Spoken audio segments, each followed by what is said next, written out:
It is Thursday, November 7th, 6:33, and we are beginning our hospital commissioner board meeting on Thursday, November 7th at 6:33.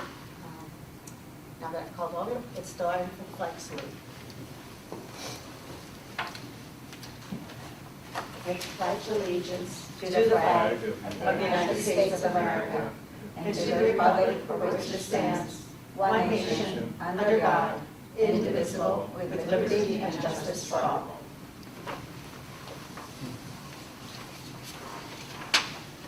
Thank you, ma'am. Sure. You can have the roll call, please.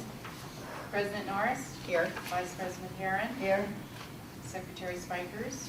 He's here, but not here. Let me know, Fairly sir. excused. Commissioner Pollard? Here. Commissioner Carter? Here. Do I have a motion for the approval of the agenda? I move we approve the agenda. Are there any corrections, any comments? If not, we'll go ahead and Well, let's start before, Yeah, because we have introduction of 2020 budget, we do not have that in our, so we may need to delete that. Or do we have it now? It's a new business. we have our budget. It's the very last, this slide. Never mind, thank you. Because you did not receive it. She said, we don't have the budget. Okay. Well, I didn't get it, I didn't. Okay. Do I have a second? Second, Any discussion? What is the motion? The motion was to approve the agenda.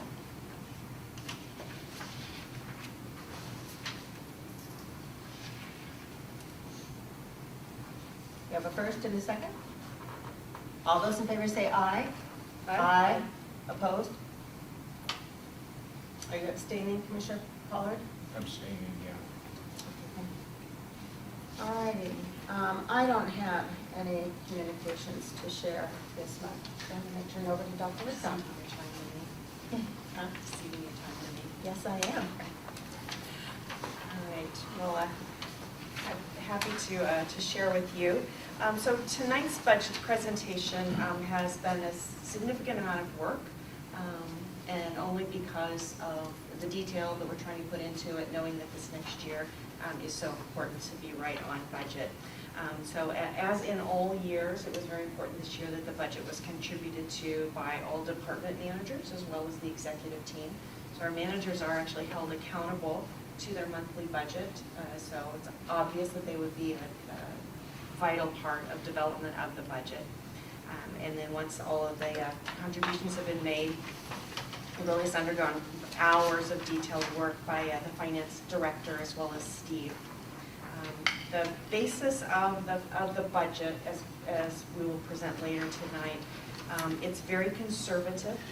It does not incorporate presumption of affiliation's impact. It doesn't presume affiliation actually at all. And it only utilizes our current momentums and the performances that are in effect right now, moving into the last part of this year. So we'll come back to that. I do have several thank you notes to share with you. The first is a daughter. I wanted to send a letter of gratitude to the remarkable staff at Snoqualmie Valley Hospital for the kind, compassionate care for my mother received during her recent stay. Jennifer in physical therapy, Susan and Deborah in occupational therapy, Brianne in rec therapy, Brittany in speech, Gabriel in social work, along with the physicians, many nurses, and nursing assistants, each collectively made my mother's experience at your facility as comfortable and successful as it could be. Because of your staff, your facility is great. We got a second letter from the Sideview Park District saying thank you for supporting the Sideview Harvest Festival with a generous donation of $100. We also sponsored a booth there. Your donation helped us bring activities to this year's event. Community partnerships enable us to continue to provide wonderful community-focused events for the children of the Valley. And then they sent some pictures, and thank you once again. And then the third is an email reflecting a phone call one of our staff received. I'm sending this email to let you know that, that Fred's son, Mark, I won't say his last name, called me this morning to let us know that Fred passed away last evening around 8 o'clock. Mark, his son, expressed his tearful gratitude to everyone who helped care for Fred over the years. Fred was a long-term patient of ours. He also expressed an amazingly positive impact that he had on Fred's life. Sweet man.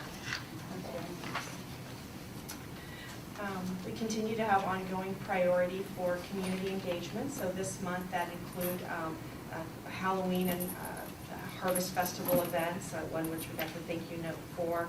We had multiple influenza immunization outreach events in the community.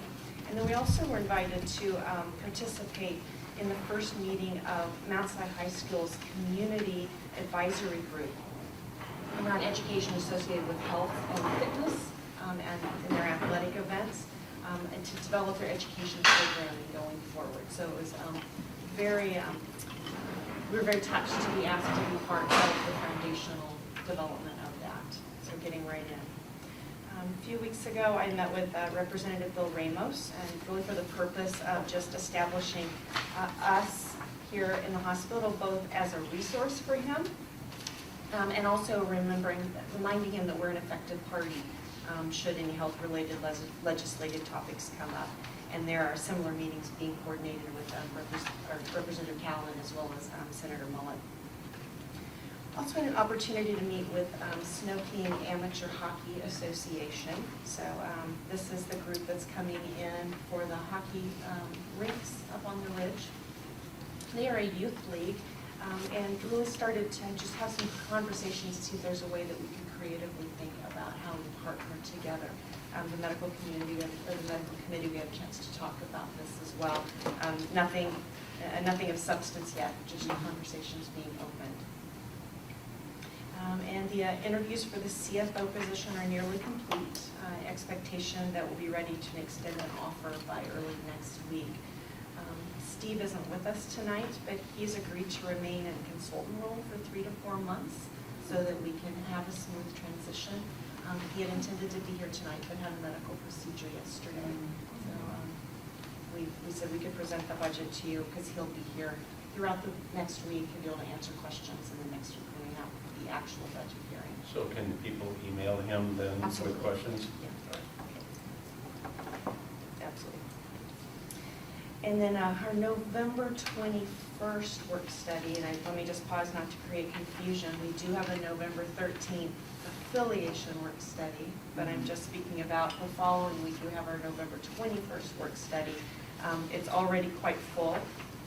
We're going to have a conversation about the King County Search and Rescue lease because we had brought that up at the last meeting. It's time for a compliance update, for quality updates, and then we'll do some reviewing plan for as the commissioner seats and what January 1 looks like rolling in. And then just to finish off, we're very intentional to cultivate a culture of gratitude here in the hospital on a year-round basis. But I just thought it would be really important right now here at Thanksgiving time to make sure that I said how much I appreciate. We have amazing staff. I appreciate your service. And so I hope each of you have a very happy Thanksgiving time. That's it. Thank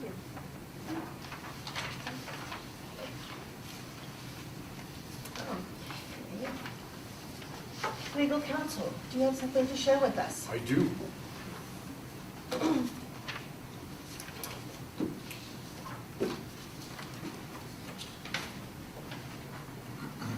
This topic tonight is dealing with reports of boards and committees. And you have those all the time, and we've never really discussed that. And I didn't really think that Robert would discuss it much to my surprise. There's 65 pages in Robert's Rules of Order about reports. So I'm going to start tonight with just the preface and the introductory piece, not give you 65 pages worth. I'll give you more as we go forward, though, as to some more intricacies of your reports. You'll be pleased to note that a report of a subordinate board or a committee is an official statement. It's formally adopted by and submitted in the name of the reporting body, informing the parent assembly action taken or recommended or the information obtained. A report of the board or committee to the assembly is presented at the proper time by a reporting member of the board or the committee. Makes sense so far. For the report of a board whose chairman is also the presiding officer, the secretary or another one of its members acts as a reporting member. So in that case, if you were presiding, according to the Robert's rules, and of course you can relax these, if the presiding officer of the assembly, which would be your president, is the secretary or another one of its members acts as a reporting member because of the chairman, potential conflict. In the case of the committee chairman is the reporting member unless, because he does not agree with the report for any other reason, he does not wish to give it. So if you're the committee chairman and you don't agree with the report that's coming forward, you say, I'm not going to give the report, I don't agree with it, then you ask someone else from the committee to choose another member to have them report that. Reporting member makes or presents, same words, interchangeable. A report on behalf of the board or the committee when, having been assigned the floor for such purpose in the meeting, which is on your agendas, he does one of the following things, depending on the nature of the report.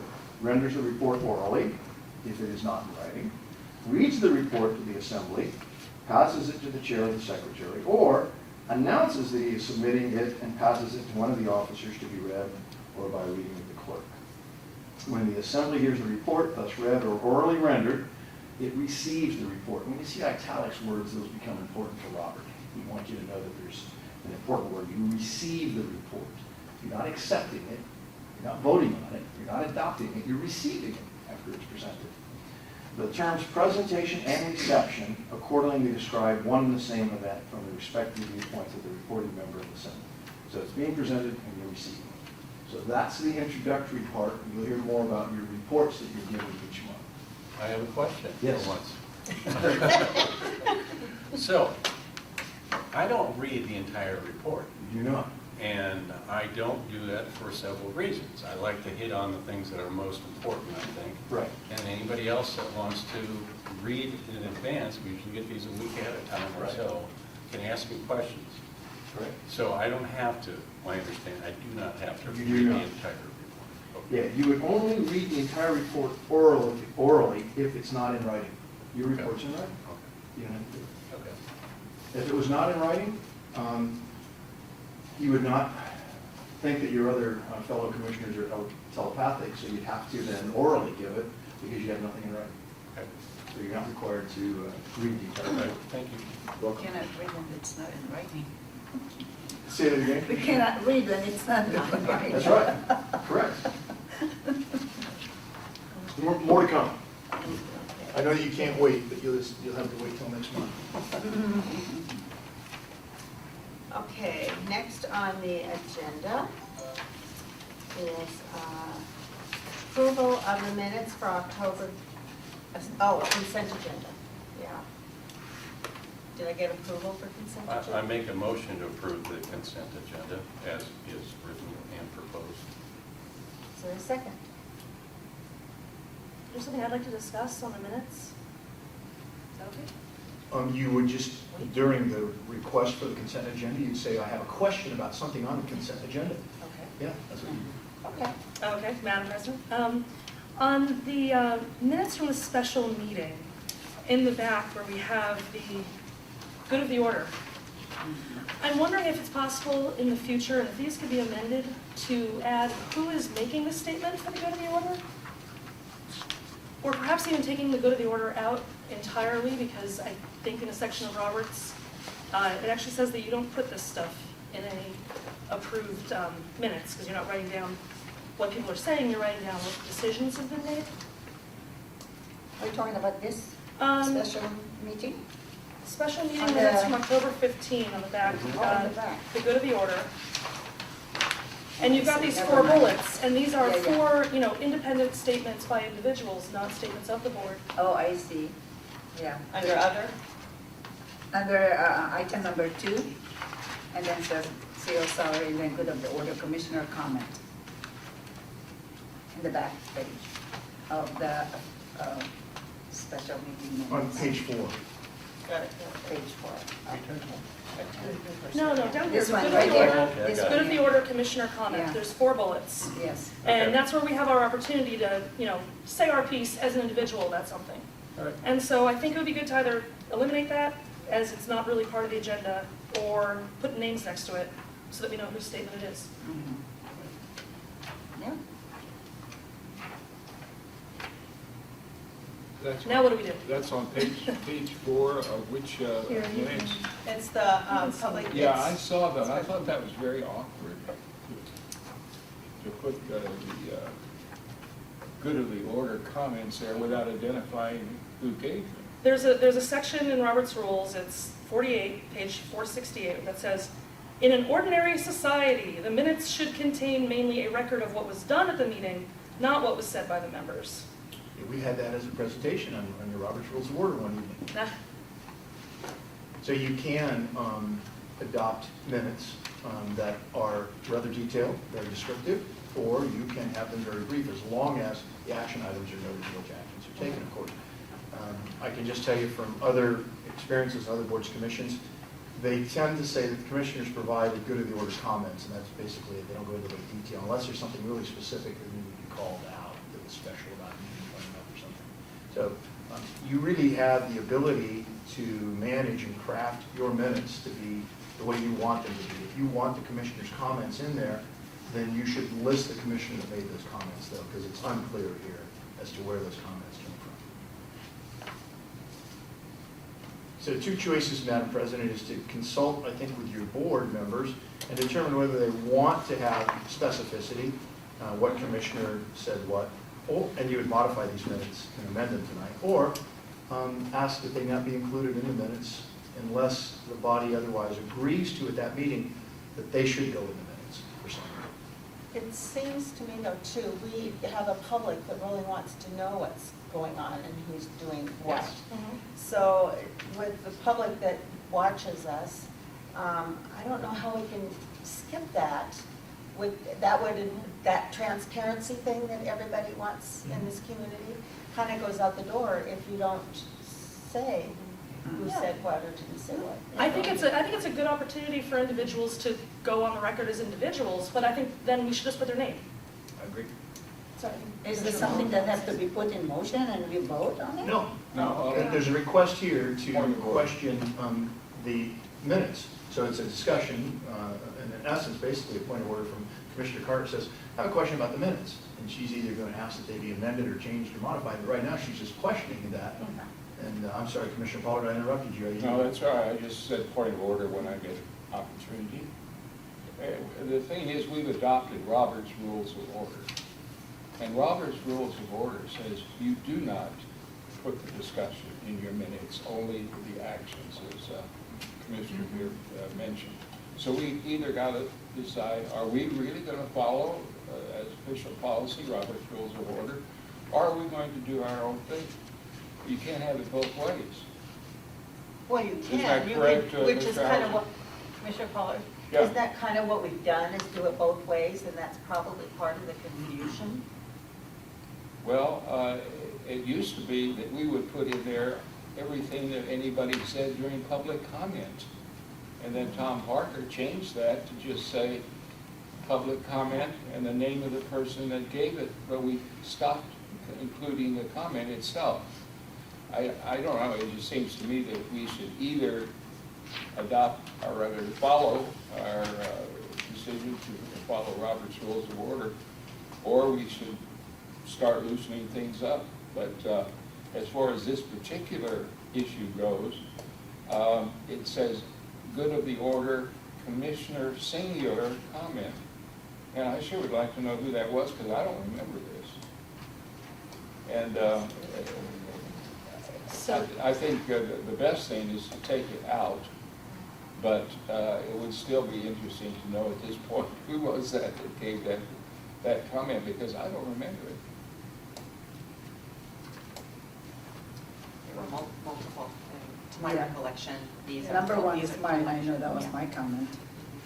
Was that your comment, Commissioner? Number one is my comment, I know that, Number one, the first bullet. the first Yeah, it bullet. was Emma's. And it's part of the agenda on the good of the order. Why do we have to remove it? It's in the agenda.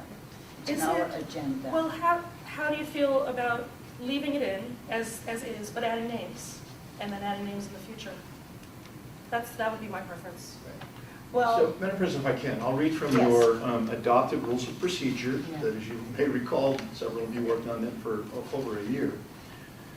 It does identify that minutes will contain a record of actions taken and may include a summary of comments made by individuals. Such summary shall be subject to approval of the minutes by the board.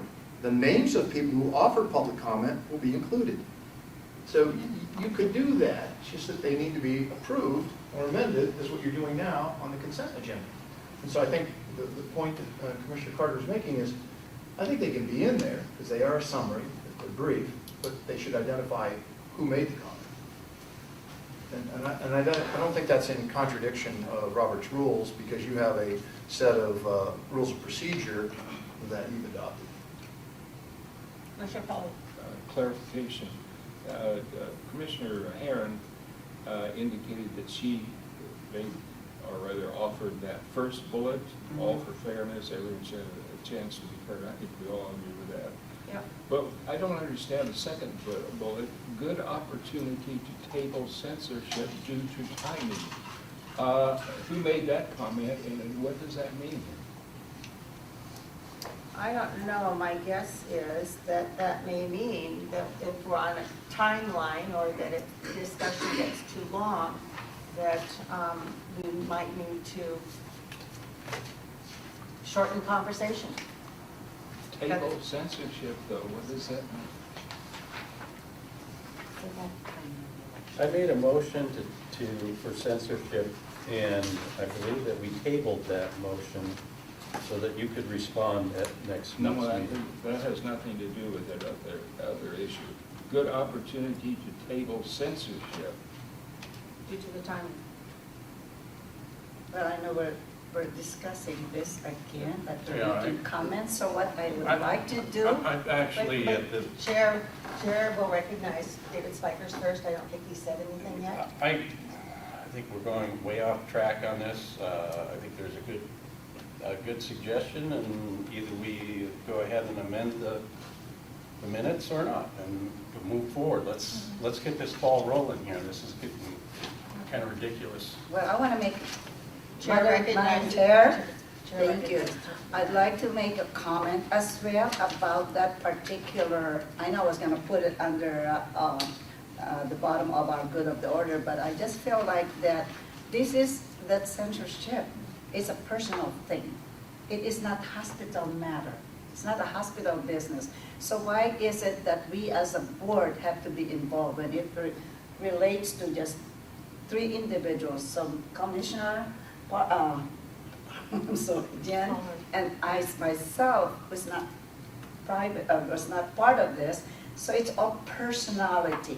It's not hospital matter. A big difference on that. Hospitals, I do oh, a too. hospital business? A big difference. Explain, I'm just curious. Thank you. Okay. Commissioner Spikers and then Commissioner Jim.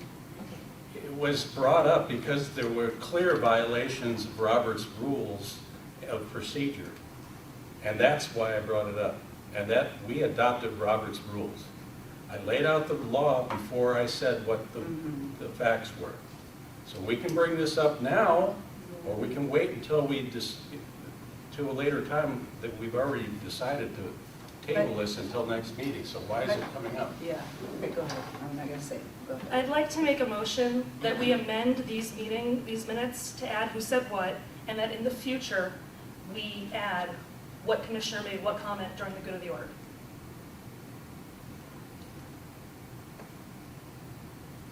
There's a motion, Madam President. I'm waiting Second. for a second. Second. Okay, is there any discussion?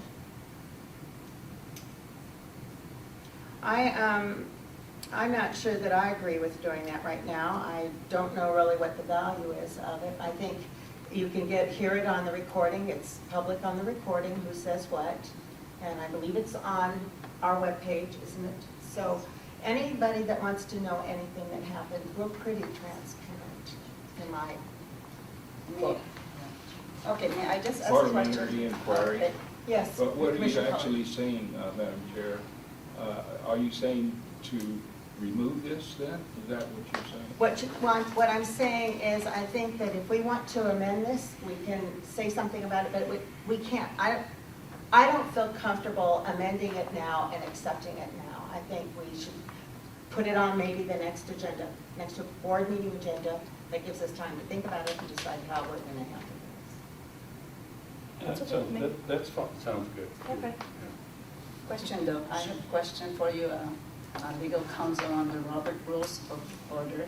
Does that make a hospital business? Is it a legal, or is it mandatory that the Robert Rules of Order is applied as a hospital matter? No, you've adopted Robert's Rules of Order. There's no statutory requirement that hospital districts use Robert's Rules of Order. Some hospital districts do not use Robert's Rules of Order. You've chosen to do those both in your bylaws, you've referenced them, and you've referenced them in the rules of procedure. Okay, thank you. A point of order? it. Yes, Commissioner Polly? And that is that Commissioner Carter made her suggestion in the form of a motion. And therefore, she could withdraw the motion, or we could table it, as someone suggested, and deal with this next meeting. I'd go either way. Table it, if you really want to discuss this at the next meeting, I think, under Robert's rules, we would need to table it. Is that You correct? can move the table. If there's no motion to table yet, right now, you're still in debate. You are in discussion as to the motion that is before your body. Several members have spoken to the motion. The motion has been made and seconded. It has been made and seconded, and you are in debate in that motion. The debate has not closed yet on that motion. Madam President, may I withdraw my motion, please? It is fine with me. Thank you. May I please make a motion? You may. Can we talk about this next time, but not have it be about these minutes, but just the minutes moving forward? I think if you can bring something to the board and make it available to everybody ahead of time, I think that would be fine. Okay, thank you. All right, Could a so, member of the public make a clarifying comment? No, No. we have public comment periods. Yeah, but it's pertinent to what you're discussing understand, now, I'm and it's sorry, why ma'am. Mr. Spikers is right that you've gotten off track. We've gotten way off track, but I'm sorry, Madam President. As you know, we have public comment periods, and that's the only time you allow public unless they're invited. Persons on the agenda. okay, so I'm lost here. You're ready to move on. There was a withdrawal of the motion by the Okay. maker of the motion, and so you're ready to move forward. All right, so I did the consent agenda. Excuse me, there was a motion previously to, So would we, Excuse, yeah. yes. there was a motion on the floor to approve the consent agenda, but no second, and then you No, I went into second. discussion. There was a second. I didn't get the Yeah. second. Okay. Commissioner Pollard moved to, Or I seconded it. yes. He seconded Jen's And he motion. also seconded, as I recall, the motion to, David's motion? Or Commissioner No, Spiker? for her to withdraw. Commissioner Carter. yeah. I'm not certain now, Madam Clerk. I didn't have a second on when Commissioner Spikers moved to approve the consent agenda. There was no second. There is Right. no. Okay. You then went into discussion ultimately with Commissioner Carter making a motion. Right, we'll need a second Commissioner Pollard second. to accept the consent agenda, or at least vote on that. Do I have a second to vote on the consent agenda? Hearing none, then I don't know what we're doing. Then you go down, because it's not on the consent agenda, then you have to go down through each item on the agenda, because the consent agenda is not approved, so you must approve each item on that agenda. All right, who would like, I need a motion to approve October 15, 2019 affiliation work study. I move- Minutes. I move we approve the minutes for October 15, 2019 affiliation work study. Second. Is there any discussion about those minutes? This addresses then exactly what we've been discussing, and that is, pardon, October 15th. Thank you. Under consent agenda, item number 1, approval of the minutes. A is October 15, 2019 affiliation workshop study. Okay, but if we approve these minutes after the discussion we've had, it will include these disputed or questionable items under the good of the order. And what I would suggest is perhaps we could amend that or approve it subject to withdrawal or the fact that it's been withdrawn. Excuse me, the motion is for the affiliation work study. That does not contain the good of the order comments. There's two agendas for the same day. Oh, there's two agendas for the 15th? Yeah. There are the affiliation workshop and the special meeting rescheduled from October 10th, A and B, Okay, so under the consent agenda, and for the physician we're credentialing. approving, we're talking about aid and only at this time. Correct, that is your motion. Your motion is to approve the minutes of That's fine. October 15th affiliation work study only. It's been moved and seconded. What about credentialing? That's also. You know, you have a motion on the floor that you need to address first. You can't move on to credentialing. Okay. So are we ready? Did we get a second? Yeah. Yes. I did. Okay. All those in favor say aye. Aye. Opposed? Okay, so that's done. Then it would be But the now we October have to- 15th special Yeah, meeting meeting. minutes that need to be approved. Okay, do I have a motion I for, make a motion to approve this, the special meeting of October 15th minutes. do I hear a second?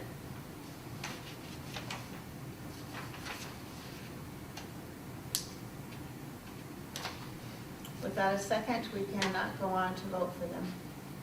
It cannot be approved. Your minutes would not be approved. Yeah. Okay, then we move on to item position credentialing. That's part of the same thing on the consent agenda, 1 and 2. I move approval of the position credentialing. Second. Any discussion? All those in favor say aye. Aye. Okay, so that's done. Moving on will be committee reports. Finance committee goes first. David? All right, we've had a loss this month more than projected. There's some reasons. The Medicare was less than projected. There's been shifts by the surgeons to send patients to SNPs. And, well, those are the main reasons, both. And more commercial payers than anticipated. As you recall, commercial doesn't pay us, pays us somewhere in between Medicaid and Medicare, somewhere in between.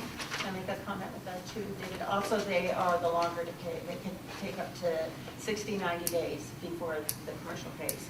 So that causes a problem.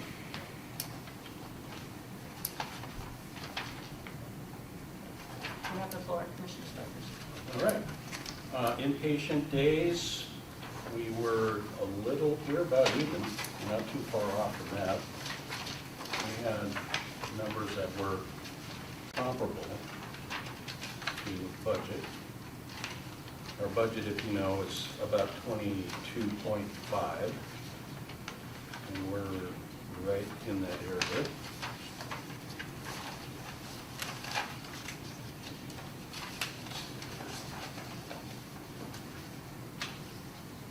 One of the things, we have several programs right now that are been instituted, and one of them that has been making us approximately $100,000 a month for the past month, maybe last 3 months, which is shows on our balance sheet real well. If you recall, we're doing the blood testing for various Puget Sound hospitals and clinics, and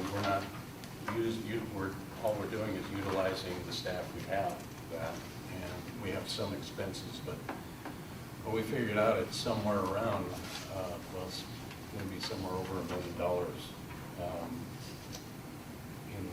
in the black for us for that particular line of service, so right there.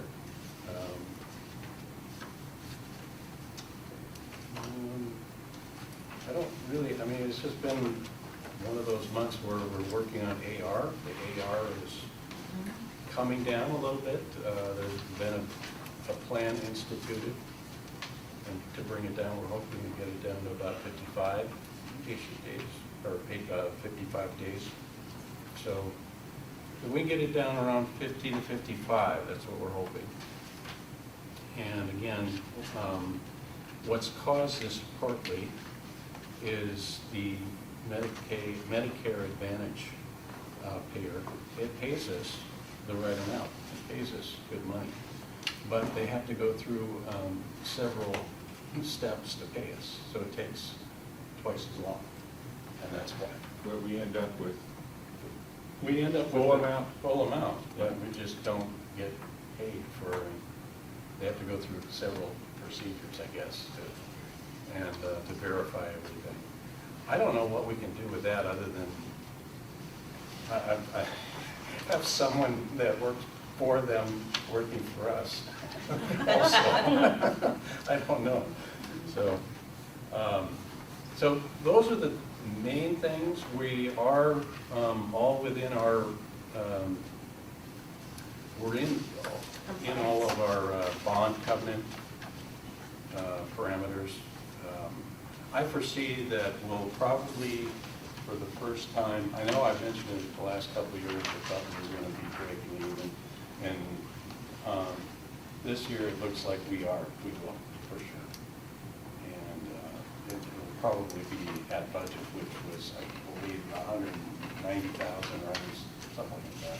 So it'll probably be in that area, give or take 50,000. I could be wrong, I never know what will happen in December. Which is really a tribute to all of the things that we've been doing in the last 4 years. We started doing benchmarking about 3 years ago. Got everybody on a mediocre, not mediocre, but average standards for service and performance. Our quality didn't go down as a result, which was really great. And we got the 403B program, which is about another $250,000 a year, I believe, somewhere around there that we didn't have before that. The sleep study is going to be a really great moneymaker. Not moneymaker, but it's going to be a good cash flow for us. And of course, our reference lab that has really, really, now I can say without a doubt that we're going to have some extra cash. So that's really good. If you look at, I don't know if you have all of did you get that little chart? Yeah. Yeah. It's on page 2 or 3. If you look at where we are in budget on everything, and we are at budget or better on every one of these items. Average daily census at budget, emergency a little bit above, imaging well above. Endoscopy, it's coming back up, and I would expect it to be a little bit at budget or a little bit better. It always is towards the end of the year. Clinics are above budget. Rehab has made some great gains this year. Really looks like what we were doing about 5 years ago. Rehab or even better. So we've done exactly what we were supposed to do for our budget in every respect. Our revenues were a little bit down this year. Or I'm sorry, revenues were a little bit up, and our expenses were commensurate with that, I believe. There are various reasons for that. I think I've given reasons for the past 9 months. Little things that just add up to a lot at the end of the year, but we made up for it in these programs that is coming. So, anyone have any questions at all? We don't have that particular. Those particulars, we don't Oh, have. this, Yeah. comments? Yeah. We got a financial, yeah, we've got it. In here? Yeah, that's all, this is just a summary for me before we begin the meeting, and then I go through this, and then we summarize it in the financial committee notes. Oh, here we go. Okay. Yeah, thank you. Sure. Commissioner Spikers, at the beginning, at the beginning, you said that we were under budget this month because of a trend of referrals to SNFs instead of here. That's one of the reasons. Is that going to continue to be a problem? I would suspect yes. I would suspect yes, and for that reason, but there's plenty of potential patients to come here. It just, we have to kind of sift through what we have to deal with. We may turn away quite a few people before we take them these days. So I'm just saying that the ones that were for sure that could get rehabbed in a couple of days somewhere, or a week, they're going to the SNFs and on a bundling type of package where the surgeons get a certain amount and they bundle it with a SNF, which is less intensive care. So it's cheaper for them to send the patients over to a SNF, and they collect then the balance of that bundle. Do you want to clarify what a SNF is? A skilled nursing facility. So, yeah. So anyway, they're doing that to continue to keep the same amount of money probably flowing through their, through the surgical organization, and cutting their costs to rehab people. So, Commissioner Pollard, do you have a question? Just clarification, we are an acute care hospital, but in terms of the 25 beds that we have, I think that all of those beds are billing at as SNFs. Is that not correct? No. As skilled nursing facility? No. How many beds are being billed as acute care beds, and how many are being billed as SNFs? None are built at SNF, are they? They're more, Yes, they they're are. swing bed. So they're swing bed. Yeah. So it depends on the status of the patient occupying the bed. Right. So if the patient occupying the bed is an acute admission, then it's billed as an acute admission under those rates. If it's a skilled bed, so if the patient is under skilled services, so swing bed services, as Commissioner Spikers, they're billed under that. So It so happens that our daily rate is almost the same, but if they're in acute or if they're under skilled services. if we were to talk about what the situation is today, and we're talking about 25 beds, how many of them would you say are skilled nursing facility billable beds under Medicare, and how many are acute care beds? That's on one of your reports there in front of you. And so our average daily census for acute admissions is 0.5. Well, I'm just asking you about today, if we were Oh, to take a today. count. Right now, today, Yeah, just believe estimate it. what the count would be as to The the census numbers. is 25. 25 skilled, 25 swing. 25 swing today. 25 swing, which means 25 that are billed to Medicare or Medicaid as skilled nursing facility No. beds. No, No. no, billed to Could be whoever anybody. their payer is, Yeah. to Medicare, to Medicaid, Yeah. to commercial payer, as a swing bed. As a swing bed, but isn't it true that that means that they are being billed as skilled nursing No, beds? they're getting, no, they're, There's no such thing as a swing bed billing, is there? yes. My understanding is that they're being billed as a skilled nursing facility bed. Their access, their entry is, there's a listing of skilled requirements that you have to meet in order to gain access. But then we don't bill under the SNF regulations, and we're under swing regulations. It's a feature of the critical access system. That's why it can't be compared to the nursing home billing process.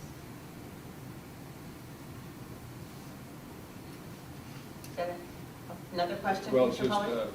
a follow-on on that, Mr. Spikers mentioned that we were about $100,000 in the red compared with our projected loss of $43,000. In other words, $100,000 more than we expected. And 60,000. well, it says 143,000 is our net loss compared. Yeah, about 100,000. About 100,000. Yep. Okay, now, is that attributable to this issue of patients going to SNFs? Is that what we're saying? One small factor, the payer mix is really the biggie. So if you have a lot of commercial, versus low Medicare, our reimbursement rates are going to be lower. If you have a high Medicaid, you're going to get a really low reimbursement rate. $200 a day versus $2,700 a day for Medicare. So Right. the commercial rates could go $500 a day or $700 a day. I mean, it's well low, much lower. Are we discriminating against Medicaid patients for that reason? Are we? Well, but I mean, we're not discriminating. I think that word is inappropriate. I think we're screening, but I don't think we're discriminating. That sounds really harsh. It sounds harsh, but if we pick other private payers and Medicare over a person who got there first and is perhaps even more needy, then it's discrimination, isn't it? No, that's not true. We take the people from this district first.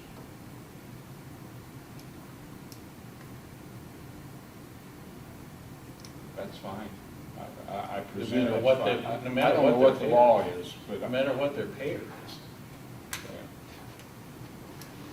We don't have to take people from, Covington or, somebody from Evergreen. We don't have to take those patients that live in Kirkland. But if they're Medicare, we'll and those are good paying patients. I don't know. I think we're obliged to take patients as they come, and we cannot discriminate. Well, if you recall, about 3 years ago, we didn't have a screening process very well. We had Right. 6 Medicaid, and we were losing $500,000 a month. Yep. We would have been closing in 6 months. Still have to have money, it's a business as well. It is a business. It's a business decision, so. Yeah. What was the 403B program that you mentioned? What is that Pharmacy. program? That's from the, 340B. 340B, 340B. the drugs. yeah. 340B? Mhm. What is that program? We get money from the pharmacies. It's pretty intricate how it does it, but we get some money from pharmacies every time a patient goes to see a pharmacist that we're qualified and we're a partner with. So if one of our patients that has been discharged goes to Bartell's drugstore, then Bartell's will somehow share some monies with us. Yeah, Bartell's one of the, Whoever's in the network, right? Karen leads the 340B program, so she can do a quick summary. Federally funded. It was set up to really help augment the pharmacy costs to patients who qualify. So we have an arrangement where we serve as our patients can have their prescriptions filled at a much lower cost for the patient or for their coverage at one of the pharmacies that we have a contract with. So in our case, it's the 2 Bartells and the Kroger program. So it provides, and in many cases, higher cost drugs to patients at a much reduced expense. And we happen to be, as a critical care hospital, we meet the criteria for 340B reimbursement. What about if the patient gets prescriptions from our pharmacy? Does that benefit us in any way? We don't No. provide retail, have retail service or inpatient. All right, thank you. That's all my questions. Anybody else have any questions for Commissioner Spikers or myself? Oh, one more, Madam Chair, if possible. It was said that the sleep program is going to bring in good cash flow. What is the current status of the cash flow of the sleep program? I don't have the numbers, Yeah, I I don't don't know. have numbers on but it. it has revenue coming in. Oh, yeah, I forgot, yeah. Thank you. Well, I have one last thing. I'd like to make a motion to approve the warrants at this time. I second. Is there any discussion about the warrants? Hearing none, we'll go to a vote. All those that approve the warrants, say aye. Aye. Opposed? Opposed? Roll call vote, please. President Norris, Aye. Vice President Herron, Aye. Secretary Spikers, Yes. Commissioner Pollard, No. and Commissioner Carter. Yes. Okay, so we've approved the warrants, and now we have medical committee. Is that you, Emma? Is that Jimmy? Commissioner It is, it was Carter. Jimmy Carter. All right. All right. Thank you, Commissioner Herron, for the opportunity to present. We met earlier this week. The community health needs assessment is in progress still, and we expect to see the report in December. Flu has hit Washington State. Sadly, there has been an early death and some nursing home quarantines, none in King County. And we'll talk about the staff flu shots in a minute. Snow King, Dr. Whitcomb already talked about. I'll skip over that one, as well as the Mount Si High School, but we're very excited to be part of their advisory group now. We attended the Snoqualmie Valley Community Network In Plain Sight event, which was a education program for parents for detecting drug use in teens, and we sent a team to that. There we go, mandatory staff flu in compliance, hitting the November 1 deadline. And a budgeting priority for 2020 has been to reach a market pay for staff. I'm sure we'll get into that when we talk more about budget, but we discussed that from a staffing standpoint. Our average daily census, the budget was 22.8. In October, we were at 20.5, and year-to-date, 22.6. Today's census is 25. And annual skills training for nursing staff is different this year. Incorporation of skills confirmation during work. Oh, that's right. Okay, so rather than making people come in to do training, we're doing training during their shifts. That's what that meant. For emergency, our budget was 10.8 visits per day. In October, we had 9.4, and our year-to-date is 10.9. The Safe Deliveries event that was sponsored by a payer was hosted here at the hospital. It was well attended, and it sounds like it was very interesting. They had an actress come in with a pregnancy under distress, running into the ED a handful of times.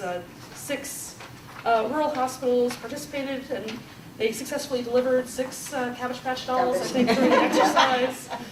So that was great. It was wonderful that we were able to host that. We've got 2 new per diem ED physicians that are orienting this month. Then we've got swing bed intake and utilization and social work. We've moved them together. In fact, even moving their workspaces together, so getting everybody up on the 2nd floor in order to kind of work more efficiently, and we're already getting positive feedback from people that it's really improving their experience having all these teams working closely together. Pharmacy, USP 800 is a government regulation about safe handling of medications that has been postponed, not by us, but by the regulating body, saying you don't have to worry about it until next year.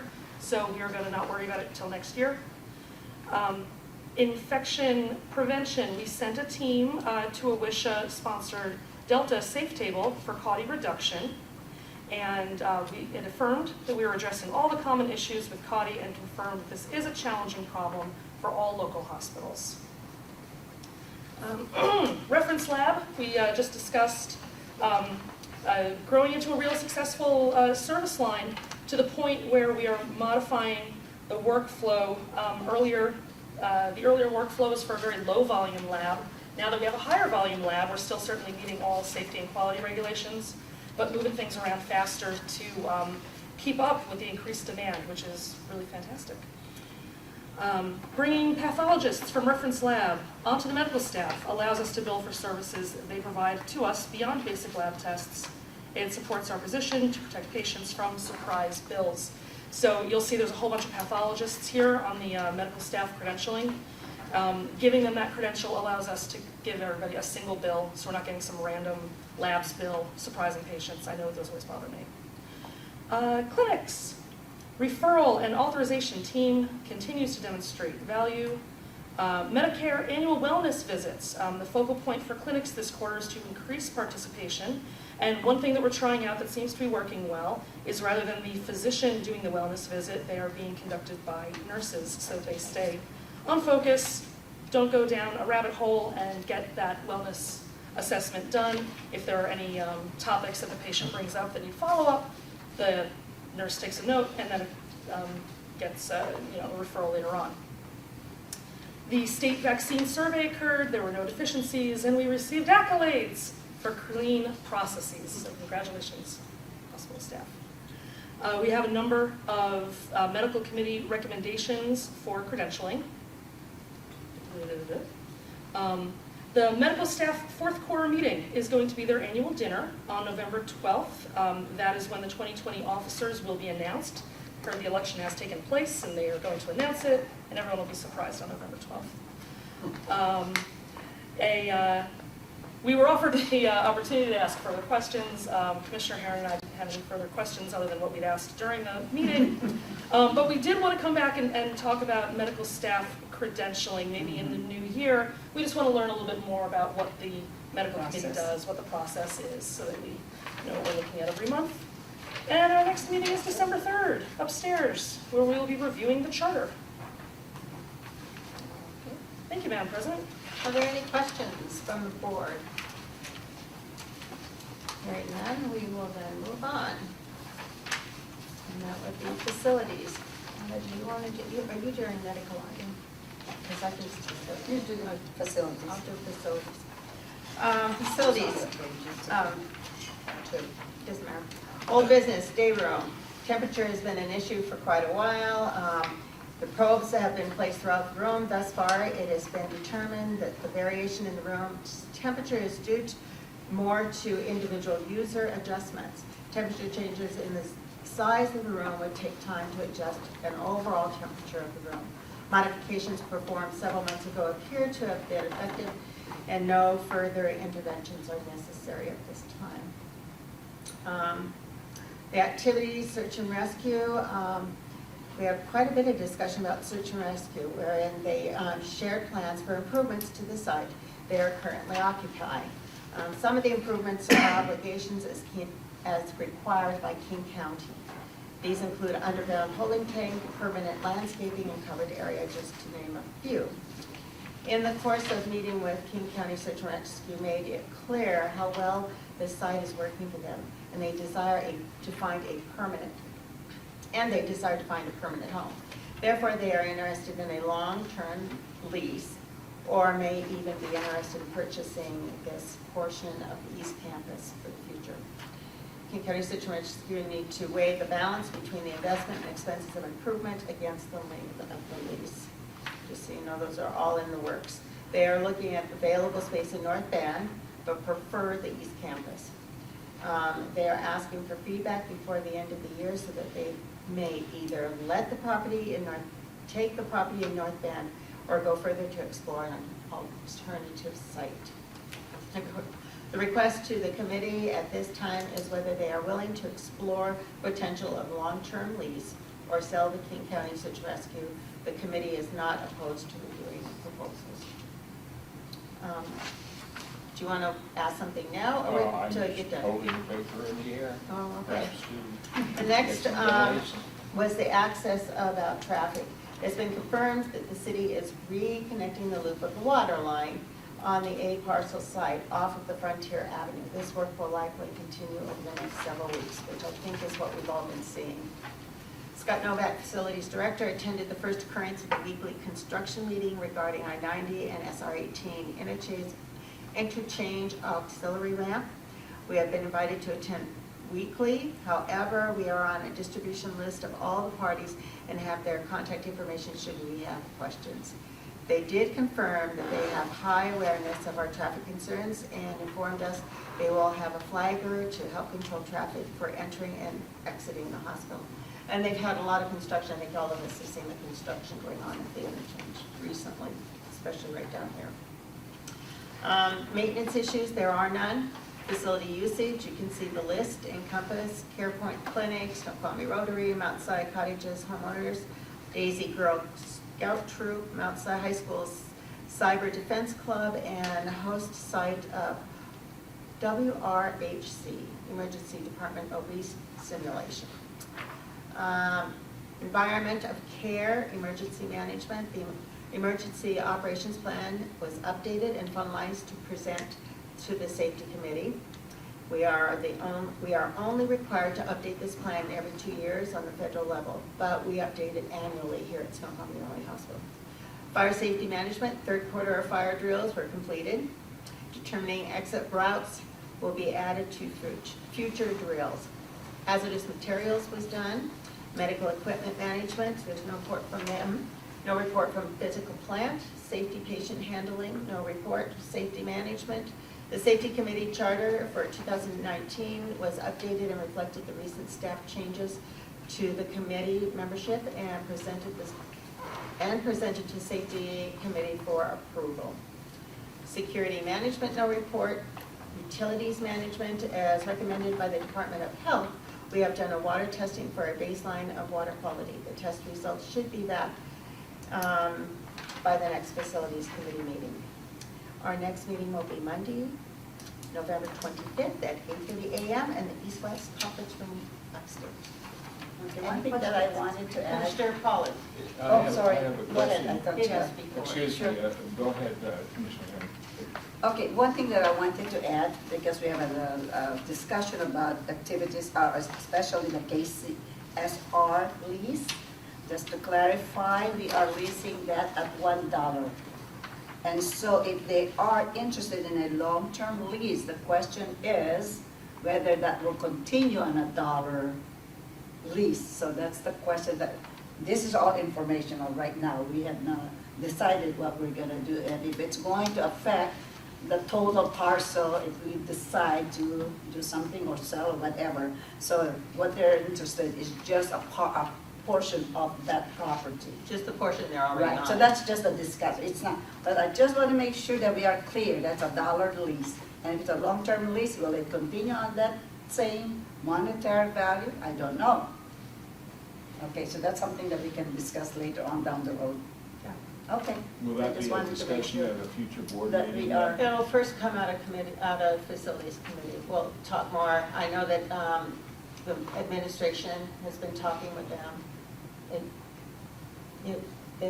They're talking, we're just talking. And they like that place, though. They are comfortable there, and they've made improvements. Just clarification. Yes, sir. On these no report items, for example, medical equipment management, no report. Is there a committee on medical equipment management? No, I think Who are we safety. talking about? Safety Committee. Oh, that's a safety committee. Physical plant, no report? Yes. Everything under Environment of Care is under the Safety Committee. Oh, okay. And Scott Thank you. usually brings that. Those bullet points are your key elements of Environment of Care. So we just use that as a structuring for the meeting. Okay, maybe in the future we can put safety committee. Right. Isn't that a? It's, The Safety Committee is a committee within the building. It's a subcommittee of quality. Okay. and Scott usually comes with that information. Any other questions? Hearing none, we'll go on with our agenda. Old business resolution number 5561119, approval of the superintendent CEO compensation. I think we're gonna have some help with this. Yeah. How do you Would you like me to introduce? Yes, Yeah. would you, Rachel? So this is Rachel Slivka. She is our HR manager. So she and Steve have actually been working in this, and in his absence tonight, she very graciously agreed to stay late.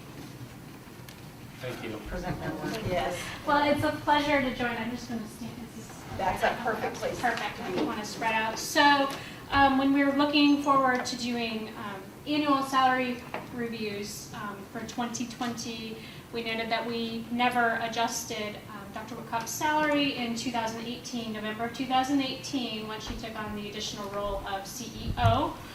So we wanted to look at that. So at the beginning of 2019, she received a 2% COLA increase along with the rest of the staff, so that's just a cost of living increase.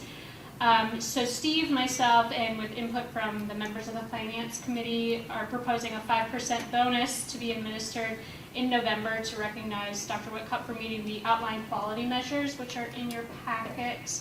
And then further, we're recommending Dr. Whitcup receive a COLA increase, cost of living increase at the end of the year to match the rest of the staff, which is looking to be 3.5%. In the final step, we're recommending an additional 5% bonus in February if the budget goals are met/exceeded. So that's the proposition. Any questions, comments? I just want to put a little flavor in. Dr. Whitcup stepped in. She took over actually 3 roles at the time. At one time, yep. COO, CFO, or no. CEO and CMO. Like all of them. Chief Medical Officer. Chief Medical Officer, Chief and so Operations. I had reservations at that time whether she could do all 3. She finally submitted, relinquished one of the roles, which saved us probably about $250,000 in salary costs this year. Not to mention, she has been out doing things where meeting people that normally we don't have. We don't have somebody out there doing that kind of thing in the PET. We have not. Just as one of our representatives. And that's really a great thing. I think she's doing it all. I hate to say it, but I couldn't ask for, I'd like to say it. I'm really happy. I couldn't be more happier. If I asked how, these small hospitals, less than 50 million revenue, isn't that normal that a director, chief medical officer, and CEO are one and the same? And no, they're not. She actually is doing 2 jobs, and most, if not all, of the smaller hospitals have both positions. So we do have a COO, which is very important here. There's a lot of things that she just can't do. And the median salaries for both the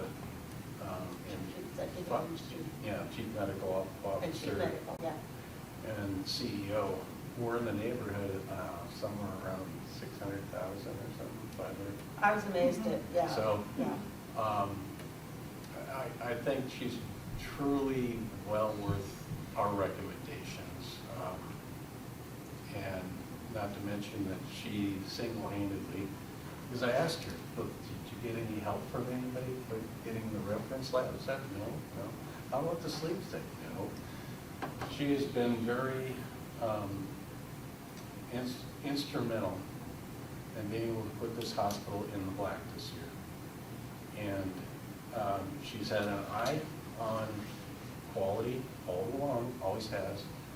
I don't think that what we're recommending or what I'm asking the board to approve is well within the realm of what she should be getting.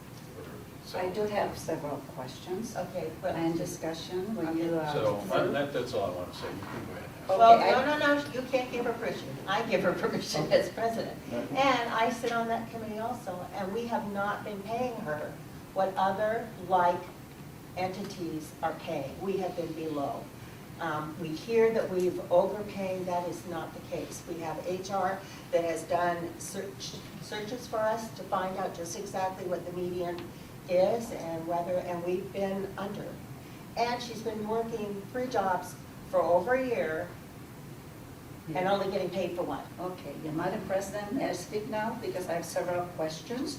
I think it's time that we do a due diligence and our homework. I don't think we have made really a full, I don't have a full comprehension what the CMO, there's a separate guidelines and there's separate regulation in terms of pay scale that is based on fair market value.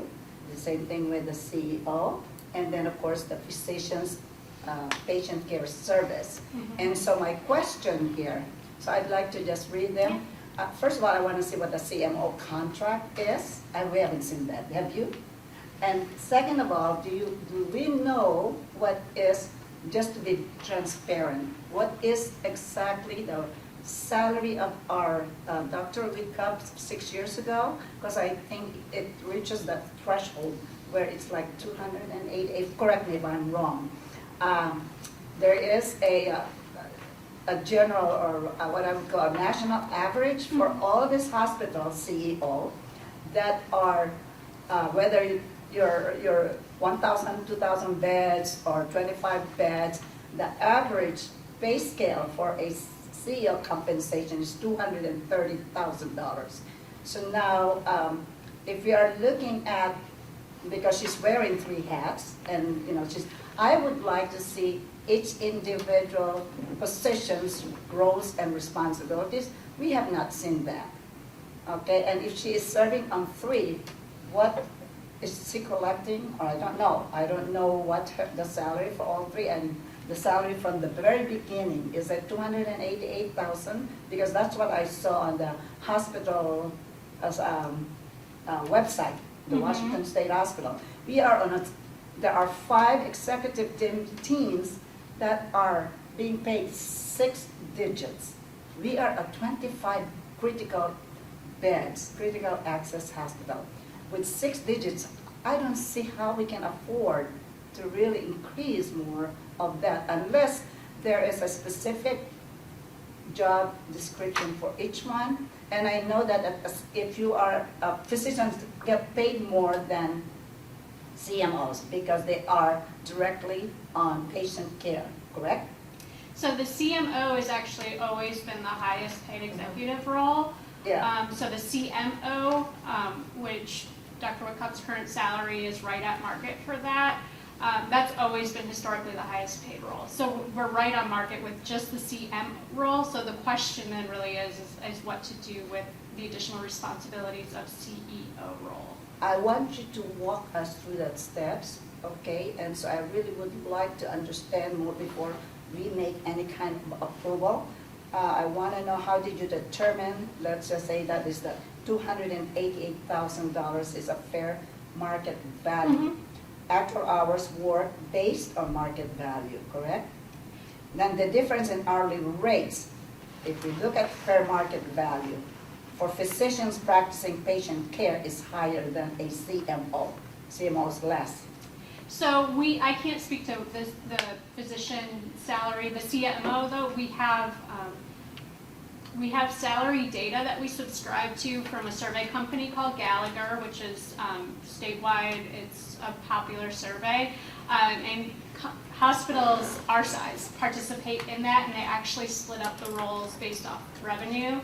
So other hospitals like Columbia Basin participated in it, Forks, other small community hospitals participated in this, so their CMO salary is going into that same range as well.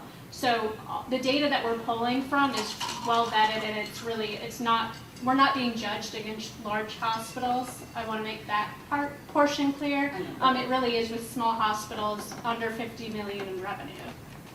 Okay, so then that's the board. My other question for the board, do we want to pair as a CEO? If so, who is functioning as a CMO? So that might be. So how does each previous hospital CEO performance rated? We don't see that. We have not done any performance evaluation. So based on the previous, and who is doing that?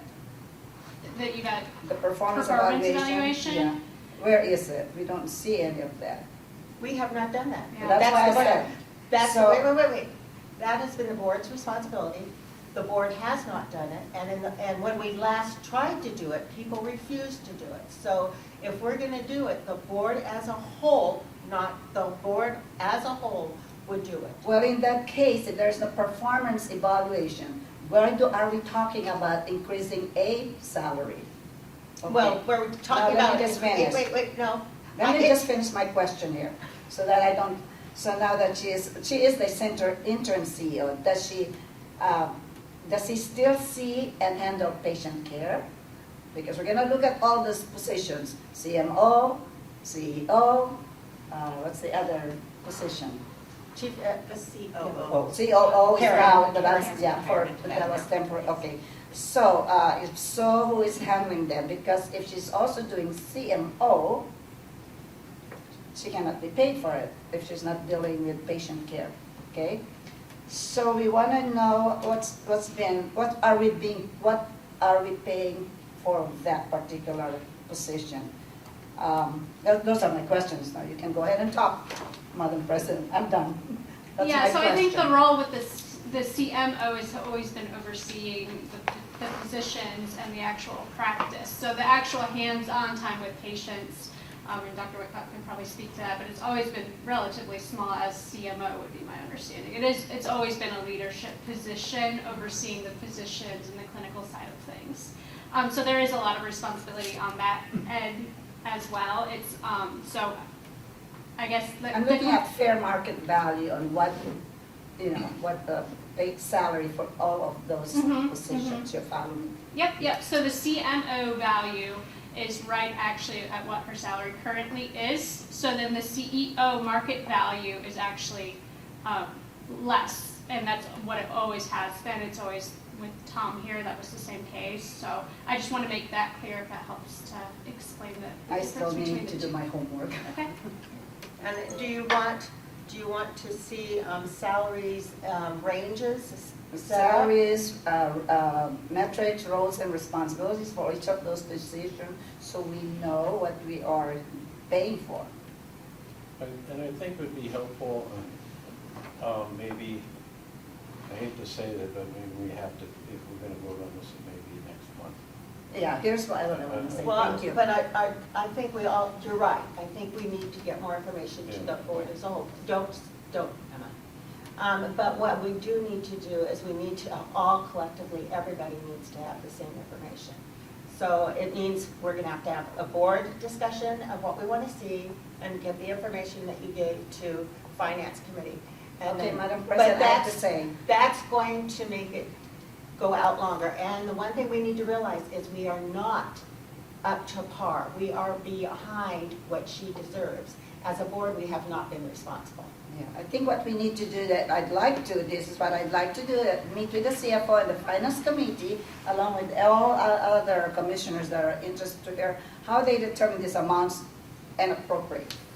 So I move that we table this matter until next month. Thank you, Commissioner Spikers. I also would propose that whatever we decide is appropriate compensation, it will be effective on the day it would have been effective had we voted on it. So this is something I would like to make sure that we are not approving or anything on the next agenda, which is the new business later on. So thank you for mentioning that we need to do our due diligence, our homework before we can proceed. One thing, we spent 2 months last year going through what we thought a good bonus That's right. Correct. system would be For for Tom the Parker. former, yeah. And that's, part of it was actually scaled back from that, what our bonus, Yeah. what I thought was actually scaled. So that should be presented to the board, all of that information that we worked on for 2 months and paid a consultant money to come into that term. And then I think that would be a good idea, start with that, and then, I would suggest that we have a special meeting then where we can talk basically about that subject. I mean, so the board, if the board wants to be, as a whole, make a decision, then I would suggest that's what we have as a board meeting instead of a committee meeting. so, I think that everyone in their own way has to analyze this and find out what, in their own mind, what they feel is fair. And However, we've got to do it quickly. Yeah. We were out of compliance, really. She hasn't had an evaluation. That's part of her contract. That's part of everybody's contract around here. So we haven't done that, and we haven't evaluated her. So the CEO and the CMO and the COO, they all deserve the same kind of stuff, and we haven't been doing it. But that's what I'm saying. I premise it that we haven't done our homework because if we were to look at all the three hats that she's wearing, everyone has a different pay rate. They do. And that's not what we did. We haven't done anything. That's right, so we cannot even proceed, period. Commissioner Didn't we Pollard. do a 6-month evaluation or a 6 to 8 month evaluation on this I contract? don't remember, we've done a single pop, since Tom left, we have not done one. But she provided us with our own evaluation. We did not evaluate her. No, we She haven't. provided us with her own I'll evaluation. just give you my reaction, and that is when I saw we were looking at $300,000 with That's a the lot. bonuses and all that stuff. I was It's more. shocked. It's more than. Because I have checked with other public hospital districts our size, and it's much less than that. And the That's not idea- what we hear the from idea- HR. The idea that chief medical officers are going to make more than chief executive officers is not correct. And that's what has been said here tonight. But I have a more specific question, and that is, I don't see in the finance committee minutes any discussion of this matter, and yet it is said that the finance committee is recommending such and such an increase and so on. Why is there? That's my recommendation, that's it. Why is there no, there's a lot of discussion in finance committee minutes, but there's absolutely no mention of this issue. Well, the finance committee brought this to you tonight for you to make a comment about, for you to know what's going on. And we were told by legal counsel we needed to be attentive to this issue. So let's just bring it, Back. back. Just like I said, before- yeah. and hand out some information, same information we were presented, and Yeah. we'll have the board make its call. Point of order. Yes, Commissioner Watt. Would it be possible for us to perhaps suggest the questions that concern us so that Rachel can go back and be getting the data that we might be concerned about and bring it back at the next meeting so we're not left where we are sitting right now? For example, I'd like to see what Western Washington public hospital districts are paying their medical officers. Give us some figures. I would like to know what we're paying the COO, because when Tom Parker was here, he said we don't need a COO, and if you look at the other hospital districts in Washington State, I don't think there's a single one that has a COO, but I could be wrong.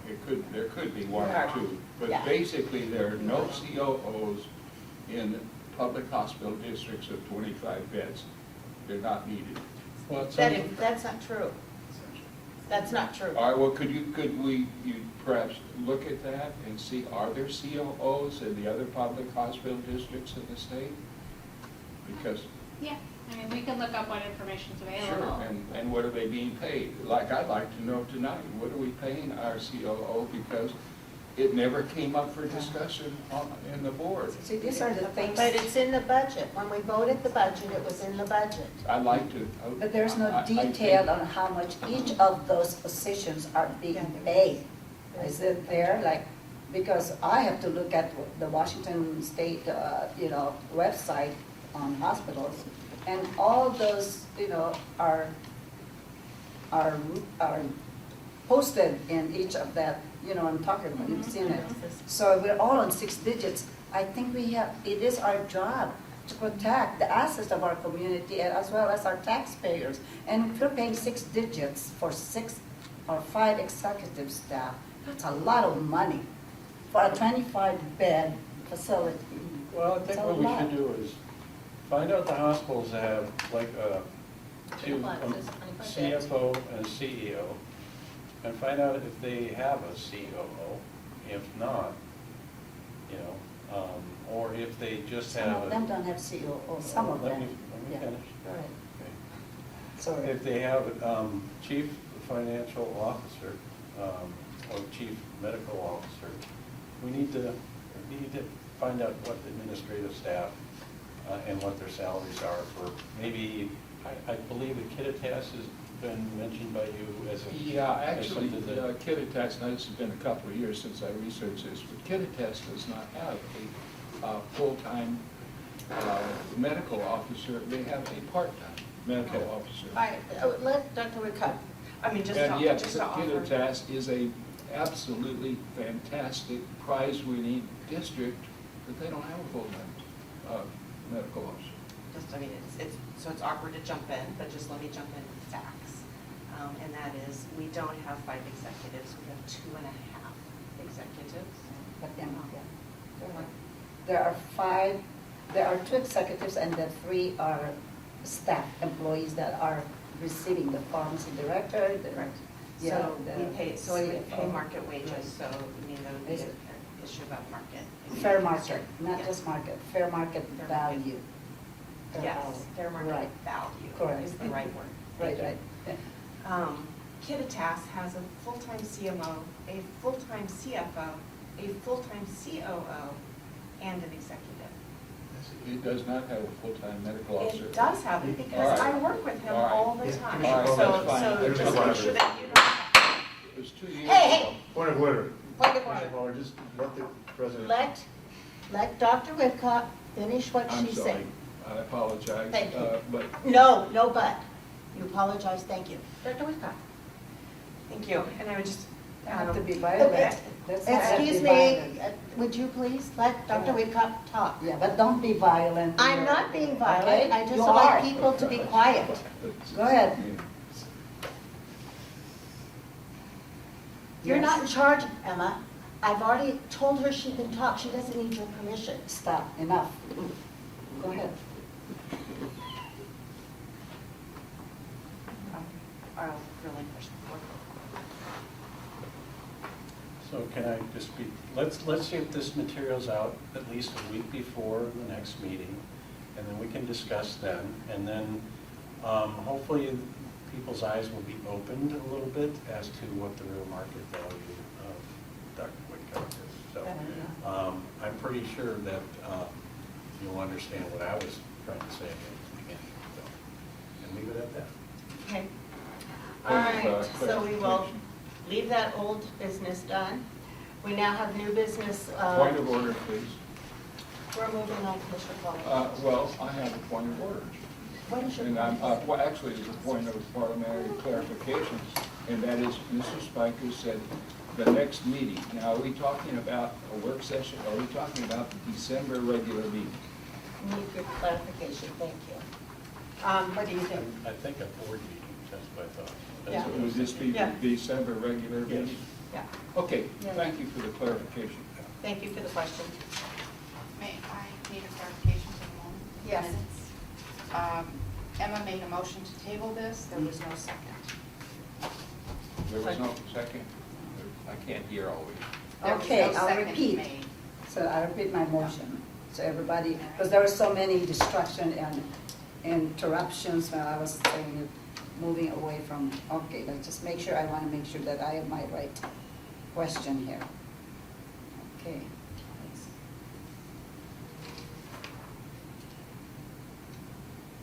Actually. Okay, so I think you my just, motion was, I would like, oh, well, here we go. I propose, it's really a proposal, that whatever we decide is appropriate compensation this evening, it will be effective on the date it would have been effective had we voted on it tonight.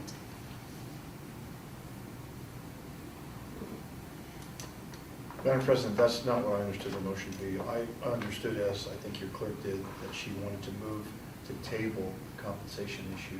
And then she said also, I would like to consider her second part, which was whenever we voted, it would be based on that date. So there was no second to that motion, but I understood that maybe that's what she wanted to do, but I didn't take it to be a motion either. I was just reading my notes.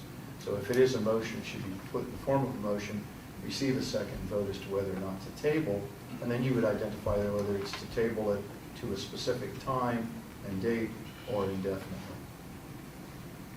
Okay, so that's, well, because I wasn't sure if we can do a motion during this time when we're discussing this particular old business. Right, you can make a motion to table, and then you would identify when you want to table it too. Yeah, okay, so I'd like to make a motion that whatever we decide is appropriate compensation, it will be effective on the date it would have been effective had we voted on it tonight. You can't make a motion for a future action. See, that's a future action. When you take an action, you can. Okay, just table it for this next. Right, you can make a motion to table, but you can't make a motion today as to what you're going to do in a future action. Okay. Till you take that Well, action. that's why it was a proposal, but I'd like to make a motion that we table this approval of the budget, of the CEO compensation for the December general board meeting. Second. I think that it wouldn't be inappropriate, though, for us to say that we have consensus on the intention that Commissioner Herron has raised about we want to be fair with Dr. Whitcop. And that means that if we, because of need for additional data or whatever, delay this for a long time, that we'll adjust it to go back to be fair to her as if we had approved it earlier. I think that's the sense of the commission, but we don't have to put that in a motion. Is that fair? Well, it's not binding, it's It's just. not binding, It's different, but, it's information, it's just part of your discussion, it's a part of the discussion on the motion, but it's not binding, yeah, it's not part not of the binding. motion. Well, the motion before you is just to table it to your December board meeting. And that has been made and seconded, is that correct? That's correct. Okay. All those in favor say aye. Aye. Opposed? Nay. Because I'm not going to be in the December meeting as a voting member, and I really want to participate in the vote. Okay, moving on then, is there any, I guess we're done with that. Introduction of the 220 budget. All right. Yep.